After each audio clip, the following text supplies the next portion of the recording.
Traveling, it peels back layers and layers and layers of your upbringing and your thought and your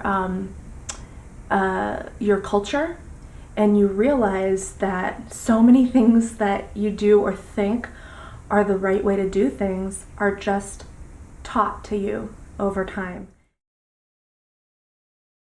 You have to be really adaptable, and I think you have to be very interested in what's going on around you and open to accepting just the way other people live as being a cool and fun and complete way of life. One of the most interesting things I learned, and I guess it's about myself, but maybe about society in general, is that not everything,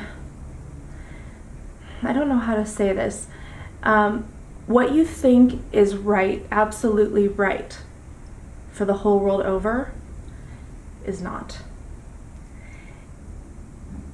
There's always some place that does it differently. And I always have to give the very small example of burping, because it's really rude in our culture to burp.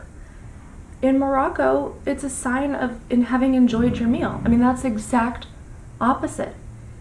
And I ended up adjusting so much to burping that I have a hard time, not doing it here in the States. And when I do, and people kind of look at me like you're rude, I think, I'm so sorry, excuse me. One of the things that's so important for me when traveling is to sort of become one with the other culture. And that doesn't mean in your actions like, oh, I drank mint tea, which is lovely, or I ate some local food at a local person's house. That's just the first step.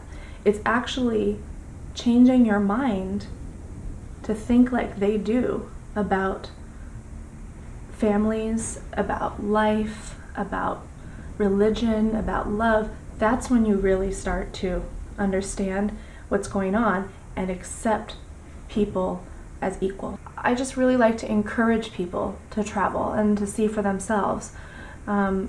I don't have to tell them about my experience if they're not interested, but I do want to change their minds about misconceptions they have about people or places. So I always say, if there's one thing that they ask, one question that I feel is a total misconception or a prejudice or something, then I do want to respond to that with as much information as possible to help them let that go and change their mind about it.